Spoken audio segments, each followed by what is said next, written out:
नमस्कार दोस्तों, कहानी हम सब की में मैं मनीष भयानी आप सबका प्यार भरा स्वागत करता हूं। कैसे हैं आप लोग? उम्मीद करता हूं अच्छे होंगे, अच्छे ही रहना।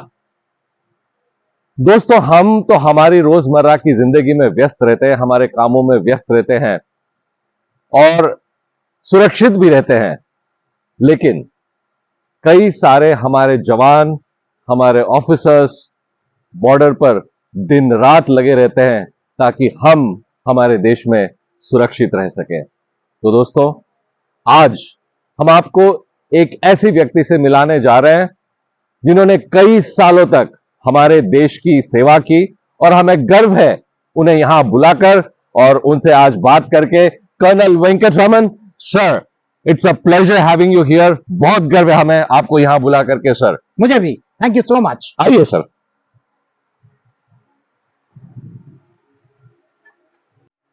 Colonel sir, welcome to our channel Kahani हम सब की।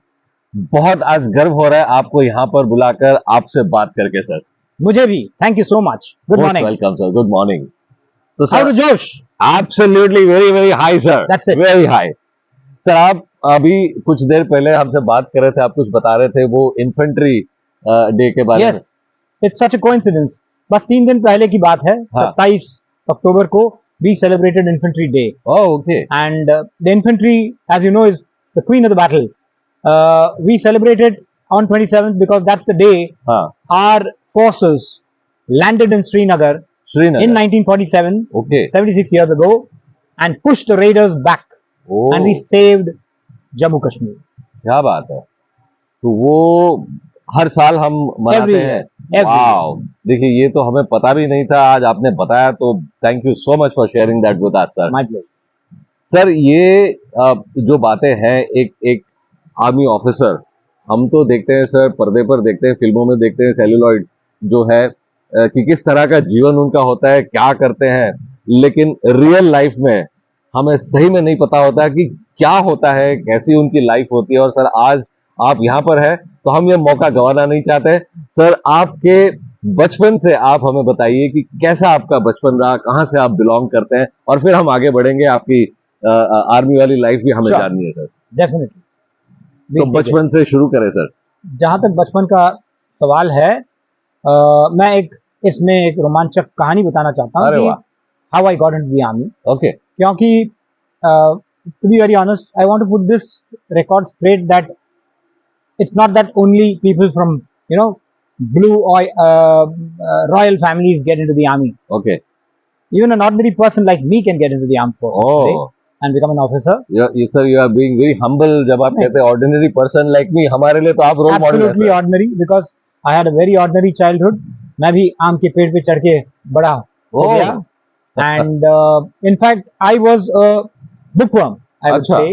पढ़ाई करता था। हाँ। और whatever running I did was to catch a bus. Oh, that's it. Okay. And more importantly, I was the only son. Acha. After 2 daughters. Oh. So you can imagine how sheltered and protective my life was. I'm sure. So and therefore, honestly, I had no great, desire to join the forces. Acha. But certainly there was probably a seed within me, I would say, because being in my father was in the ordnance factories. और वहां पे कुछ फौजी अफसर भी रहते थे। ये जो अंबरनाथ वाली ऑर्डिनेंस फैक्ट्री है? पहले हम लोग, हाँ बिल्कुल। अच्छा। पहले हम लोग खड़की में थे। जब मैं बचपन में था। अच्छा। तो ऑर्डिनेंस स्टेट खड़की, पुणे में थे हम। अच्छा। हाँ। और वहां पे कुछ ऑफिसर्स, ऑर्डिनेंस के ऑफिसर्स भी आते थे। अच्छा। क्योंकि वो they used to come and test the ammunition. अच्छा। तो उनके यहाँ पार्टीज होती थी। They were bachelor boys, and you know how young officers are, right? And they would invite me, a 5-year-old, to their party. Oh, because I was there, maybe probably I looked very innocent in those days. So, okay. And I still remember somebody putting a cigarette into my mouth. Oh my God! So possible that the uniform, because they used to be in uniform, right? So probably somewhere in my subconscious I had that love of the uniform. Oh. And it manifested later. Wow. And it manifested by a very strange, I would say, way. Okay. So I was in my 12th. We were the first batch to get into 10th SSC and 12th. अच्छा. Everything was very confusing. अच्छा. So I let go, and I must admit I didn't study hard enough. Okay. Okay. So I thought मिल जाएगा यार. हाँ. I flunked in every test possible. Medical, engineering. I actually wanted to become a doctor, to be honest. हाँ. क्या बात कर रहे हैं? I still want to be a Doctor. Oh. So. Anyway, and then when I flunked, then I woke up. I said, what the hell has happened? And a person who used to come first in every class flunks in all the entrance exams. Something is wrong. My God. It was just pure, taking it easy. I realized later. And then I got into microbiology. Okay. तो एक ऐसा किस्सा हुआ. मेरे neighbour थे, और उसका एक रैम्बो लड़का था बेटा, जो मेरा दोस्त कहलाता था. अच्छा. लेकिन हमेशा अपने आप को पता नहीं क्या समझता था. और उसकी ख्वाहिश थी एनडीए में जाने की. ओके. तो मैंने इनोसेंटली उससे पूछा, भाई एनडीए क्या होता है? तो हंस पड़ा मेरे ऊपर. कहता, तेरे को एनडीए नहीं पता है? लालच है तेरे ऊपर. अरे बाप रे. Anyway, I came to know, and then again the desire came within me probably. फिर उसने he gave the NDA exam and he flunked in the written test. अच्छा. तो एक दिन बड़ा मायूस होके आया. वो कहता, यार वैकी बहुत टफ था test, I couldn't make it. I made one statement which changed my life. I said, मैं भी NDA का टेस्ट देता हूँ. तो जब मैंने ऐसे कहा, वो इतना हंस पड़ा, पेट पकड़ के हंस पड़ा. अच्छा. हाँ, क्योंकि see, I was not a very outdoor guy ना. So he would actually look down upon me. And then he said, अगर तूने एनडीए पास किया ना, तो मैं अपने सर के बाल सारे कटवा दूंगा. अरे बाप रे. Apologies to you, but crowning glory थी उसकी 16 साल की उम्र में. जी जी जी. And that became a point of I would say खून खौल गया मेरा. I at the age of 16 it's an insult, and insult is an insult. So I said, nothing doing. Luckily, I had time, about 3 or 4 months to prepare. Okay. I mucked up the whole book of the written test. सारे जितने भी exercises थे सब by heart कर दिए मैंने. And that helped me a great deal because written I almost maxed. अच्छा. हाँ, पूरे नंबर मिले almost. क्या बात है. And because of that I could come in the merit also. बाद में मैंने realize किया, सब कुछ हो गया. SSB जो हुआ था वो भी SSB को you might not be aware. Services Selection Board कहते हैं. अच्छा. It's a 5-day exercise. We have about 10-12 SSBs all over the country. Okay. 2 or 3 of them are meant for the Air Force. The rest are meant for everybody else. Achha. There's one in Mysore for the Air Force. Achha. I went to Allahabad. Achha. And you spend 5 days eating Fauj ka ration. And you have these simple exercises, outdoor exercises, like jumping over, ditches, Achha. climbing ropes and all that. Very simple, not very tough. And at that age, it's easy.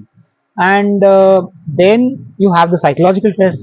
You have to write, you see a picture and you write a story, positive story, psychological testing. Okay. And then finally you have the interview. And then if you clear the interview, the medical. Okay. So it's a very rigorous process. Even I went through it, I was not very sure whether I'll get through. But when I came the merit list, I was also stupefied. And forget me, the guy never spoke to me after that. Oh my God. I lost a so-called friend. उसके बाद बात ही नहीं हुई. बात ही नहीं हुई. I couldn't even see उसने मुंडन कराई कि नहीं. Oh my God. So anyways, it teaches you two important lessons. Ji. One is never underestimate yourself. Sure. And the second is that if you set your mind at something, you'll do it. I've learned it that way. ये दिमाग का खेल है, ये आप कहना चाह रहे हैं कि अगर एक बार ठान लिया तो आप कर सकते हो. Yes. Oh. If you decide, you can do it. It's all in the mind. Wow. बस ये 2 किस्से थे. Wow. सुनाना चाहता था. क्या बात है, बहुत बढ़िया सर. तो सर ये अब एग्जाम तो आपकी हो गई, ये सारा कुछ क्लियर हो गया, तो उसके बाद की क्या प्रोसेस, उसके बाद क्या होता है? Some interesting story. क्या बात है? NDA में हम I can never forget the first day at the National Defense Academy. NDA is a great institution, tri-services, yes. One of the finest in Asia. Oh. And nobody else has this kind of an institution anywhere. Achha. If you come and see the institute, it's awesome. That's the only word I can call it. And I'm fortunate to be there. तो पहला दिन जब हम गए थे वहाँ पे, Poona station पहुँचे. Pune was almost my second home because, like I told you, my father was there in Turkey. It was almost like a homecoming. Right. तो बस में बैठे, and then we went to the hills of Pashan, Okay. where the academy is. Right. And we entered the gate, Pashan gate, and we were actually into a new world. It was an El Dorado. We had never seen something like this. Oh. So we were taken to the squadrons. So there are of course many more. During our time, there used to be 12 squadrons. Achha. From A to K. So Alpha, Beta, Alpha, Bravo, Charlie, Delta. Okay. And I was given F, Foxtrot Squadron. Achha. So we went to the squadron, and we just kept our bags there in front of the squadron. We thought, oh wow, what an edifice, beautiful. We're going to stay here for the next 3 years. Wow. So again, thought great. And then after we made our initial entry into the book register, signing in book or whatever, before we were even given our rooms, they did something to us. क्या हुआ? कुछ ऐसा किया उन्होंने जी. बोले उस कमरे में जाओ. और वहां था नाई. Yes sir. अच्छा. And सब आए थे पूरी देश से, इतने बाल, 16 साल. ठीक है. And in minutes, in front of the mirror, they saw their crowning glory being chopped off. Oh. So what happened is, I actually saw tears in the eyes of some of the men, so-called men, who came out of that room with this much of hair. Oh God. A millimeter of hair. Oh. So what it did to us at that moment is it totally took us out from the civil world. As you know, we were disconnected. And it also made us one with everyone. You see, people who come from different, I would say, strata of society. Correct. कोई बहुत अमीर है, कोई not so rich है. Correct. But there we are all equal. Absolutely equal. सबके बाल इतने ही. That was a great lesson I learned. The first lesson I learned. Wow. मतलब ये छोटी छोटी बातें हैं सर, लेकिन इसका इम्पैक्ट कितना ज्यादा होता है शायद हमने कभी सोचा नहीं था. बिल्कुल. कि किस तरह से ये equality. It's a great level. Absolutely बहुत बढ़िया. फिर उसके बाद क्या हुआ सर? यस, पहले 15 दिन were pure hell. That's the light way to put it. So the training is tough, and it's a very very very mild word. It's not just the physical training. Mental stress बहुत ही ज़्यादा है. They put you under such duress. There are so many things that happen that I can never tell you. I mean, I'm not supposed to. And although of course there's no ragging, but there is pressure. Achha. Tremendous mental pressure. Right. And that puts you into such a state of mind that you can take anything. Oh. Yes, they test your ability to take anything. So the first 15 days, that's what I'm saying. In fact, the first 15 days or so, if I remember correctly, you are allowed to go back home free. Achha. But after that, you have to pay a huge sum. Oh, acha. So you have an option. Acha. If you can't take it, go back and do some sarkari naukri or something else. Acha. But the only thing that kept me going was, how do I show my face to my friends? बिल्कुल. So I just bore it. But then in retrospect, I remember, I'm glad I stayed there. Made a soldier out of me. Wow. Sir कुछ जो आप बता सकते हैं किस type की exercises या किस टाइप की अगर कोई कुछ जो आप बता सकते हो. एनडीए में एक दिन एक कैडेट का लाइफ के बारे में थोड़ा बिल्कुल सर बताता हूँ. बिल्कुल. तो हम उठते हैं सुबह 4:45 बजे. अच्छा. चाय के साथ हमको उठा देता है. फिर हम अपना तैयारी कर लेते हैं जी. और तैयारी करने में बहुत कुछ होता है. पहले रात को ही तैयारी कर लेते हैं, जूते वूते सारे पॉलिश करके रख देते हैं. ओके. लेकिन उसके बावजूद एंड अगर एक होता है सिंगल आउटडोर और एक होता है डबल आउटडोर. अब ये क्या है आप पूछेंगे. बिल्कुल. सिंगल आउटडोर का मतलब है या तो सिर्फ पीटी फिजिकल ट्रेनिंग या सिर्फ ड्रिल. अच्छा. ड्रिल स्क्वायर में 45 मिनट अपने पैर को पटको. ओके. और मार्चिंग करो. ओके. डबल आउटडोर होता है, तब दोनों होते हैं. और उन दिनों का हमारा मतलब we actually dread those days. It's not just about the physical stress, but it's about reaching the drill square on time. क्योंकि पहले हमेशा पीटी होता है. ओके. नॉर्मली तो हम पीटी ड्रेस में होते हैं, यानी कि बनियान और शॉर्ट्स में होते हैं जी. और पीटी शूज में होते हैं जी। और हम साइकिल लेके जाते हैं, तो साइकिल का हमेशा टायर पंचर रहता है, तो हम दौड़ के लेके जाते हैं उसको। क्यों? कोई हमारा दोस्त पंचर कर देता है उसको। तो जब ऐसे होता है तो from the PT fields to the drill square is about a kilometre. अच्छा। तो पीटी खत्म होता है तकरीबन 6:45 ओके। और 10 मिनट के अंदर we have to reach the drill square. 10 minute 10 minute 6:55 report जाती है उस्ताद को। अच्छा। और उन 10 मिनट में हमें अपने आप को साफ करना है जी। साइकिल उठाना है और जहां पे हमारा ड्रेस होता है खाकी, you have to take care that it doesn't fall, it's on a hanger, को लेके दौड़ना पड़ता है 1 किलोमीटर। बाप रे। और ड्रिल स्क्वायर पहुंच के चेंज करके दौड़ के फॉलन में आना पड़ता है। फॉलन का मतलब है 3 लाइन में वहां खड़ा। ये 10 मिनट में 600 second. Can't even imagine, sir. So that's that. तो एक बार डबल आउटडोर खत्म हो गया तो हम वापस आते हैं कमरे में जी। फिर नहा धो लेते हैं फटाफट जी। और by the time it's about 7:30 or so, finish our the thing and go for breakfast at around 8:15 or so. Okay. Get dressed and all, gobble up whatever is there.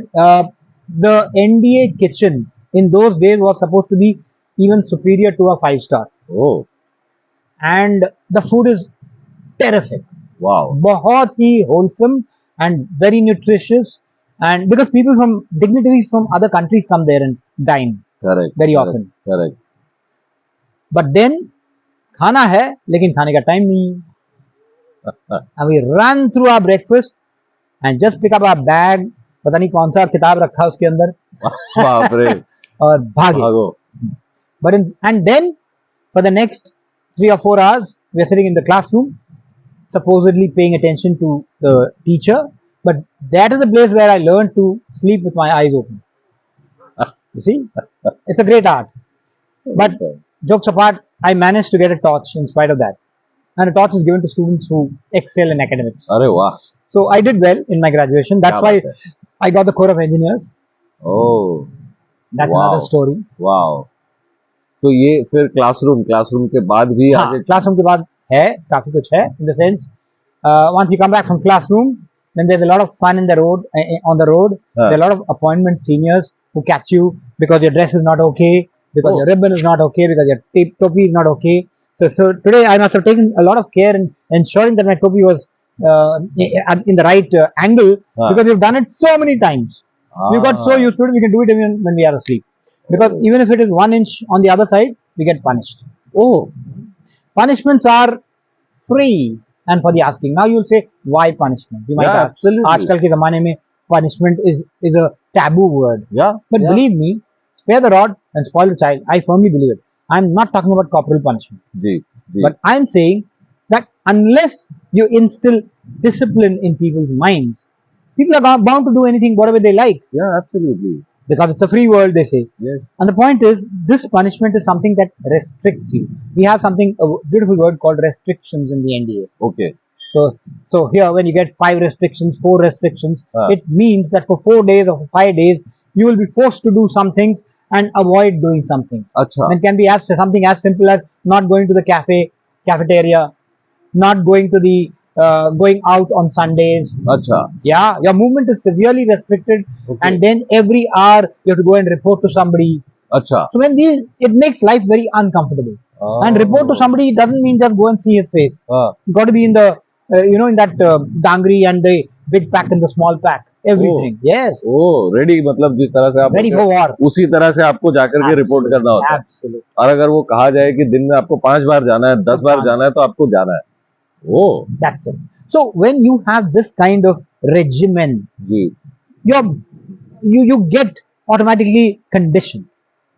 It's conditioned. Absolutely. तभी हम ये देखते हैं कि ये जो mental strength की आप बात कर रहे हैं कि कुछ भी कर सकते हैं टाइप जो जोश आता है. Absolutely. Wow, brilliant. और फिर and then yes, the story continues.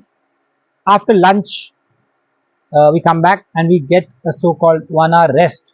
But that 1 hour rest is again, I'm sure our seniors don't ensure that we don't rest. And then at 3 o'clock we have something called the clubs. Very, very useful clubs. We have the garden club, sailing club, reading club, Wow. foreign language club, and so many other clubs. Wow. So where actually we are nurtured Right. beautifully. Right. And then after that we had from 4 to 6 we have compulsory games. Okay. And it's not gully danda. It's not video games.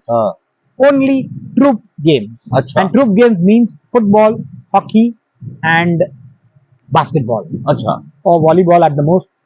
Not even cricket. Oh. Yes. And where you sweat. Oh my God. Till 6 p.m. Then after that you go back, have a wash, and 7 o'clock you sit down in front of your table, study table, with a book in front of you, with the lamp on, and pretend to study.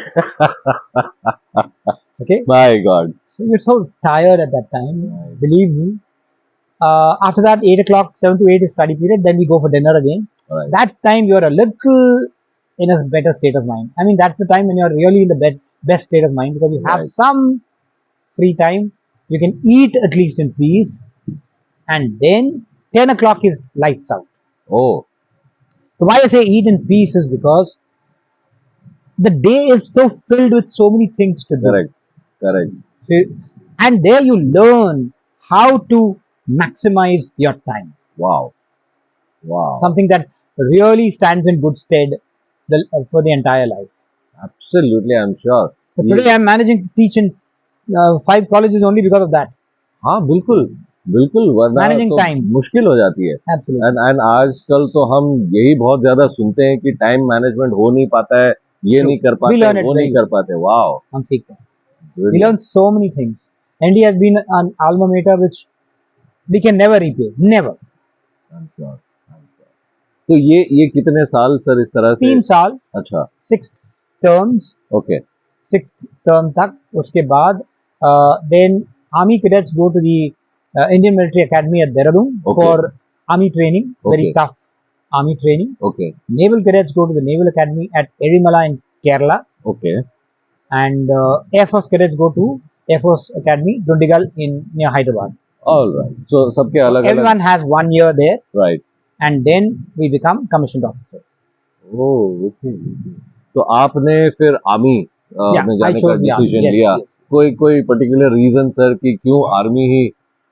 To be very honest, at the time of taking the decision, Army, Navy and Air Force, I didn't really give much thought to it, except that I really didn't want to go into the Navy much. Or probably it may be that I'm a Virgo and I love the earth. Oh, so yes, there is a connection of Virgo with earth. Absolutely right. So how was the experience there at that 1 year कैसा रहा? 1 year in the army is exceedingly tough. There you're not, you don't get this punishment and all that much. Okay. It's purely official. If at all you get punished also. And by then you become a little mature and you become smart also. Yes. And then there it's more focused on professional training. Achha. You have something called field craft training. Okay. How to use the ground and make the best use of ground to move ahead. Okay. And then we learn camouflage, we learn map reading, we learn military history, and most important, we have camps where we really learn how to perform in battle. So camps are miniature battles. So, and before the going on ground, we have something called sand models discussions. So on the sand model, there is a deployment of troops. So we learn that, and then we translate it to the ground. Acha. So we do that for 1 year, and then we have, of course, weapon training, bayonet training, and all those, and even something called not getting the name for that. We unarmed combat, UAC. Yeah. Oh. That means even if you don't have weapons, how do you fight? Oh, हाँ बिल्कुल ये हो सकता है. Yes. Absolutely. When you are face to face with the enemy, and your weapon stops working, what do you do then? Yeah. Wow. उसके लिए भी आपको प्रिपेयर पूरी तरह से कर दिया. We know where to hit. Right. So ये 1 साल आपकी यहाँ पर ट्रेनिंग हुई और उसके बाद फिर after that we got commissioned. I was again fortunate. I am a Tamilian, and probably they kept that in mind. Who knows? And also I was good at academics, so they gave me engineers and they gave me Madras Engineer Group. Oh, okay. So I am a Madras sapper. You can see that from my Yes. The insignia. Yes. Yes. And the engineers are first to go into battle, last to come out of battle. Oh. Because we lay mines, we recover mines, we lay bridges, we blow up bridges. Ours is one of the toughest jobs. Baap re.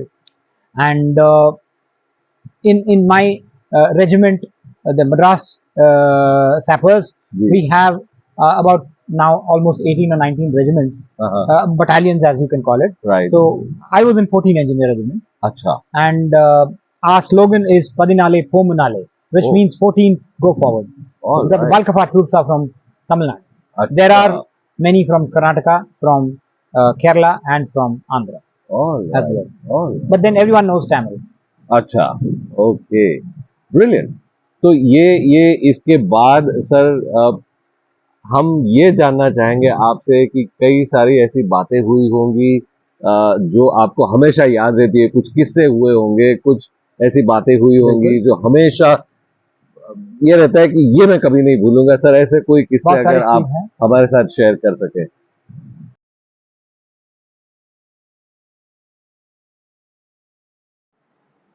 उफ, क्या कहानी थी। It was so inspiring. सही में एक जोश हमारे अंदर भर दिया कर्नल वेंकट रमन सर ने। एंड आई एम श्योर दोस्तों यही जोश शायद आपके अंदर भी आ गया होगा।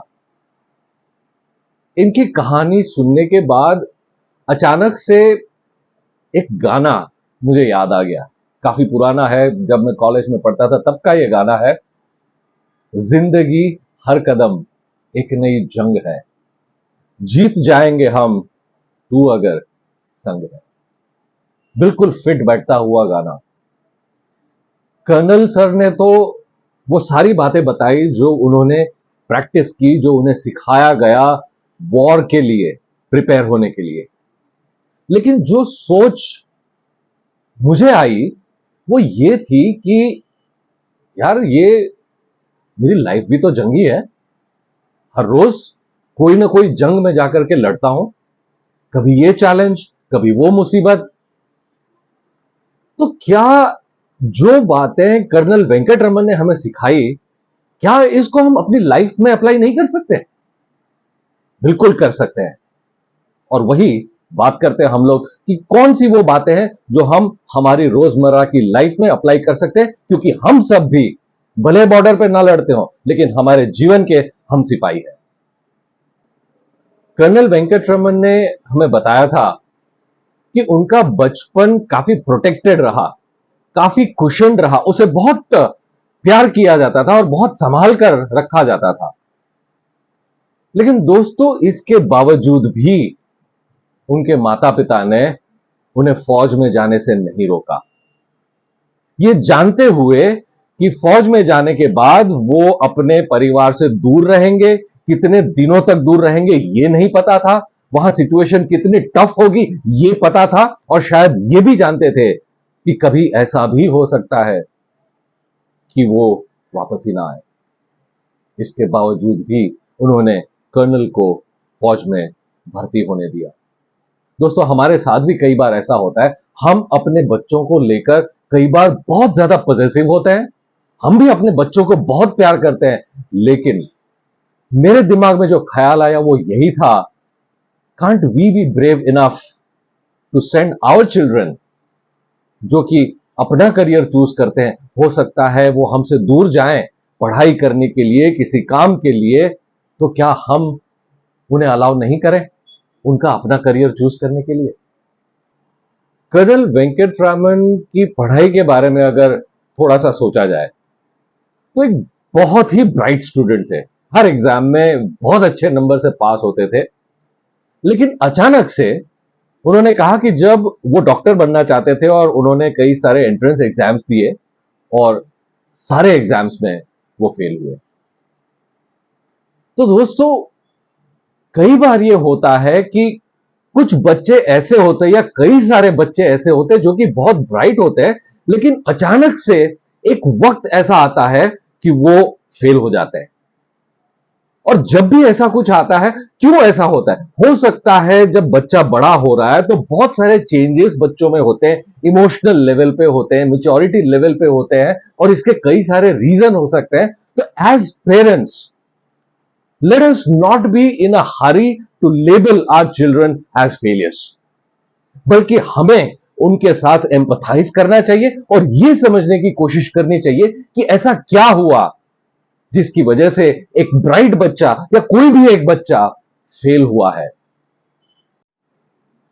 दोस्तों, जीवन में हमारे साथ ऐसा कई बार होता है कि कोई हमारा अपमान कर दे, कोई हमें ह्यूमिलिएट कर दे, रिडिक्यूल कर दे, और इतिहास गवाह है, ये चाणक्य के साथ भी हुआ था। आचार्य चाणक्य के साथ जब राजा धनानंद ने उन्हें धक्के मारकर बाहर निकलवा दिया था, और तभी आचार्य चाणक्य ने अपनी शिखा खोल दी थी और यह चैलेंज एक्सेप्ट कर लिया था कि जब तक मैं तुम्हें पराजय तुम्हारा नहीं करता हूं, मैं अपनी शिखा नहीं बांधूंगा। दोस्तों, कर्नल साहब के साथ भी कुछ ऐसा ही हुआ था।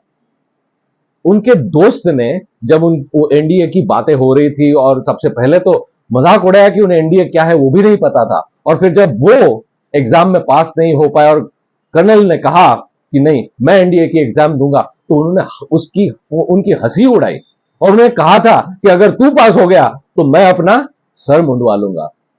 दोस्तों, कर्नल साहब ने चैलेंज ले लिया कि मैं ये करके दिखाऊंगा।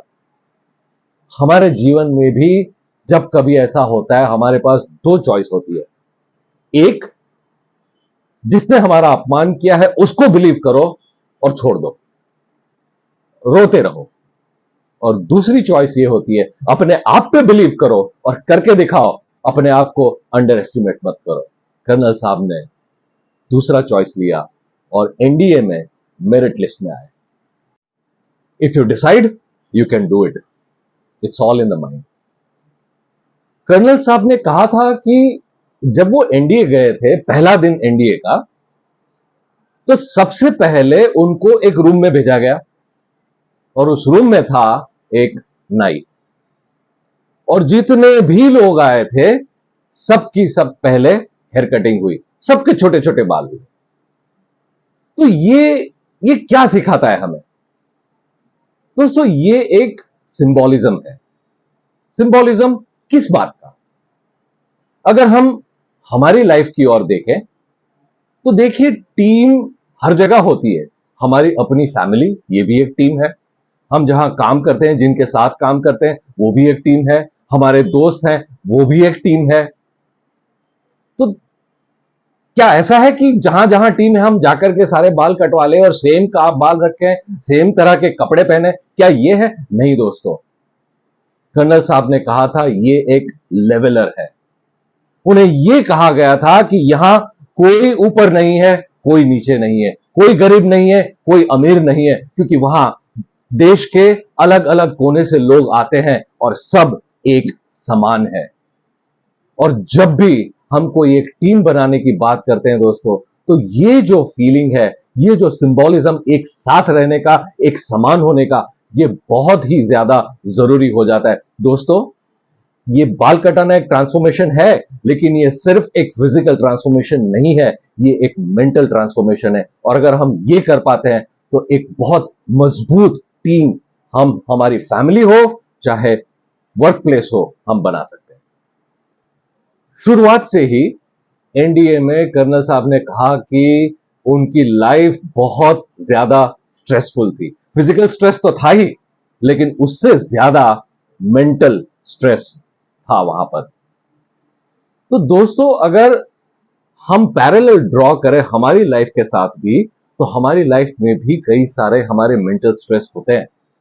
लेकिन शायद आपने एक्सपीरियंस किया हो कि कई लोग इस मेंटल स्ट्रेस में टूट जाते हैं।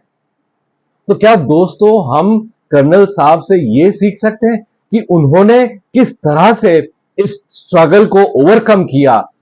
हम भी अपनी लाइफ में यह समझें कि कोई भी परिस्थिति हो, कितना ज्यादा मेंटल स्ट्रेस हो, दिस टू शैल पास। क्योंकि दोस्तों, ये जब होता है ना, तो हम, जैसे हम कहते हैं ना कि हीरे को भी तराशा जाता है और सोना भी तप के निखरता है दोस्तों। तो हमारे साथ भी जब ऐसा होता है तो एक सेल्फ बिलीफ हम रखें कि जो कुछ भी हो रहा है इससे मैं सिर्फ और ज्यादा स्ट्रांग बन रहा हूं और मैं निखर कर बाहर आऊंगा और एक विनर बनूंगा। जब मैं सुन रहा था, कर्नल साहब बता रहे थे अपनी दिनचर्या कि एक दिन में क्या क्या होता है, बिलीव मी दोस्तों, मैं इमेजिन नहीं कर पा रहा था कि एक दिन में इतनी सारी चीजें हो सकती है। और वो भी जैसे उन्होंने कहा 10 मिनट में इसको खत्म करके 1 किलोमीटर दूर यहां पहुंचो, कपड़े भी चेंज करो और अपने आप को साफ भी करो और ये सब। My God.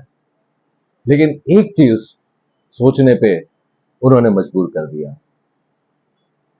कि जिंदगी में एक रूटीन, एक रेजिम का होना कितना जरूरी है।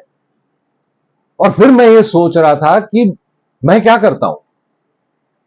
देखिए, हमारे पास भी 24 घंटे, उनके पास भी 24 घंटे थे और उन्होंने कहा कि उस 24 घंटे में इतनी सारी चीजें वो कर लेते थे। तो मैंने सोचा मैं क्या करता हूं 24 घंटे में। और हम सबके पास उतना ही वक्त होता है। कभी कभी मैं सोचता हूं काश आज 26 घंटे होते, लेकिन दोस्तों ये तो कभी होना नहीं है। तो कैसे हम ये सीख सकते हैं कि हमारे 24 घंटे का हम सदुपयोग करें, पूरा पूरा उसका इस्तेमाल करें। और इसीलिए हमें पता होना चाहिए अगर आज हम बात कर रहे हैं तो कल मैं क्या करने वाला हूं। दोस्तों, आपने देखा होगा, मैंने किया है, शायद आपने भी किया होगा, हम बच्चों को बोलते हैं जब सुबह स्कूल जाना होता है तो हम बच्चों को कहते हैं रात को ही बैग पैक कर लिया करो, सारी किताबें रख लिया करो, आपका यूनिफॉर्म ठीक है कि नहीं देख लिया करो। लेकिन फिर हम सुबह उठकर सोचते हैं कि आज करना क्या है। दोस्तों, ये हमारे लिए एक बहुत बड़ी सीख है कि हम भी हमारे लाइफ में एक रूटीन लेकर के आए, एक रिजिम लेकर के आए। इसका मतलब ये नहीं है कि कभी आराम ना करें, कभी चिल ना करें, नहीं, बट वो भी हमारे एक रूटीन का पार्ट हो सकता है। और अगर ये हमने कर लिया ना दोस्तों, तो हम उसी 24 घंटे में बहुत सारी चीजें अचीव कर सकते हैं। सो इन अ वे हम बात कर रहे हैं टाइम मैनेजमेंट की।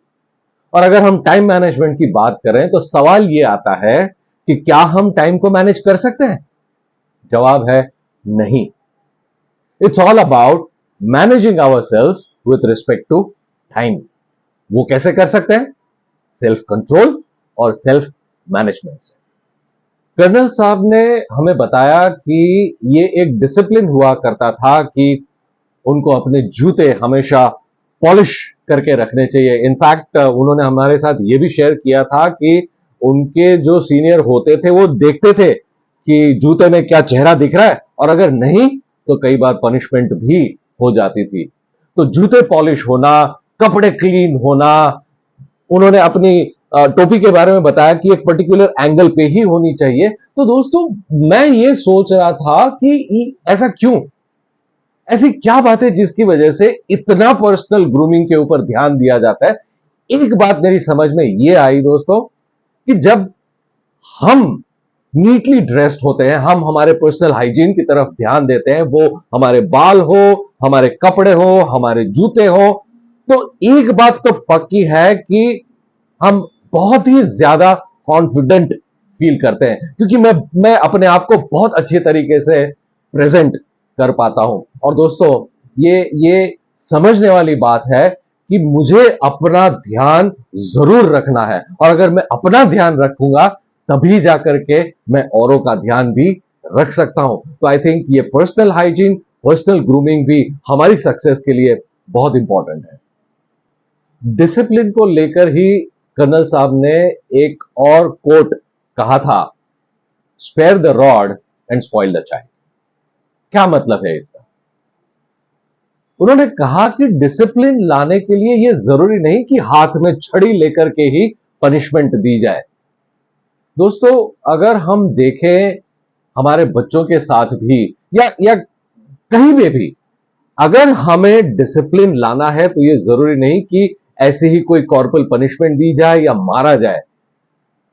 लेकिन इसके और भी तरीके हो सकते हैं, कुछ माइल्डर वर्जन भी हो सकते हैं। जैसे कर्नल साहब ने कहा कि उनके साथ क्या किया जाता था, उनके जो प्रिविलेजेस थे उनको कम कर दिया जाता था, उनके ऊपर रेस्ट्रिक्शंस डाल दिए जाते थे। जैसे उन्होंने कहा कि संडे को बाहर नहीं जाना है, या आपको एक वक्त का मील आपको स्किप करना है। और ये भी उन्होंने कहा कि एक सीनियर के सामने हर एक घंटे जाकर के रिपोर्ट करना है, रेडी होकर के, तैयार होकर के। तो ये सारी बातें जब होती है तो एक चीज साइकोलॉजिकली ये हो जाती है कि अरे बाप रे, मैंने ये कर दिया तो इसकी वजह से मेरी फ्रीडम चली गई। हमारे बच्चों के साथ भी अगर हम ये करें कि जैसे हम कहें कि चलिए आपको अगर टीवी देखना पसंद है तो आप एक दिन टीवी नहीं देखोगे, या उनका कोई फेवरेट खेल वो खेलते तो हम उनसे कहते हैं कि आज ये खेल आप नहीं खेलोगे। तो इस तरह से जो उनकी फेवरेट चीजें हैं वहां पर रेस्ट्रिक्शंस डाल करके, वहां पर थोड़ी उनकी फ्रीडम छीन करके भी हम डिसिप्लिन इंस्टिल करवा सकते हैं, क्योंकि जीवन में ये डिसिप्लिन लाना बहुत जरूरी हो जाता है। ये हमने कर्नल साहब से सीखा। तो ये थी कहानी कर्नल वेंकट रमन की। लेकिन दोस्तों अभी और बहुत कुछ बाकी है, क्योंकि कर्नल साहब ने हमारे साथ और बहुत सारे रोमांचक किस्से शेयर किए हैं। सुनना चाहते हो ना? थोड़ा सा इंतजार, बस आने वाले बुधवार तक।